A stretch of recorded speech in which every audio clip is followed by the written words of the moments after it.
آج کے اس پروگرام میں آپ کی خدمت میں یہ گزارش کریں کہ وہ 24 گھنٹے کی آپ کی زندگی جو آپ مسلسل گزارے چلے جا رہے ہیں، ان میں بہت سے ایسے کام ہیں جو نہ چاہتے ہوئے آپ کو کرنے ہیں۔ لباس آپ نے دن میں کئی مرتبہ تبدیل کرنا ہے، کھانا آپ نے کھانا ہے، جوتے آپ نے پہننے ہیں، سفر آپ نے کرنا ہے، گاڑی میں آپ نے بیٹھنا ہے۔ اگر آپ ان تمام کاموں کے اندر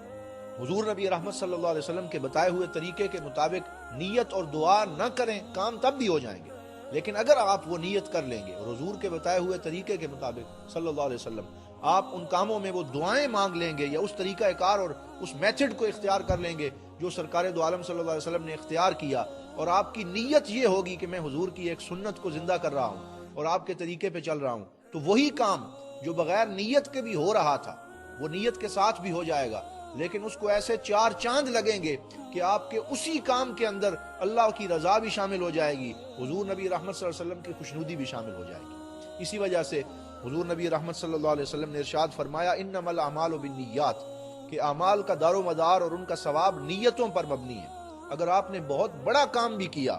جو آپ کی نگاہوں میں ایک پہاڑ کی مانند ہے، لیکن اس میں آپ کی نیت ریاکاری ہوئی، اس کی آپ کی نیت دکھلاوا ہوا، اس میں آپ کی نیت لوگوں کی نگاہوں میں اپنا سٹیٹس اونچا کرنا ہوا، تو وہی کام ریت کے ذروں کی طرح بہ جائے گا اور اس کا آپ کو کوئی اجر نہیں ملے گا، اور اللہ کی نگاہوں میں وہ ایک حقیر عمل کی صورت اختیار کر لے گا۔ لیکن اگر آپ نے نیت اچھی کے ساتھ حضور کی صلی اللہ علیہ وسلم کی سنت پہ عمل کرنے کے لیے جوتے سنت کے مطابق پہن لیے، گھر میں سنت کے مطابق داخل ہو گئے، کھانا سنت کے مطابق کھا لیا، تو وہی کام جو بغیر نیت کے آپ کر رہے تھے اس میں کوئی اجر نہیں تھا، وہ ظاہری چھوٹا سا کام اللہ کی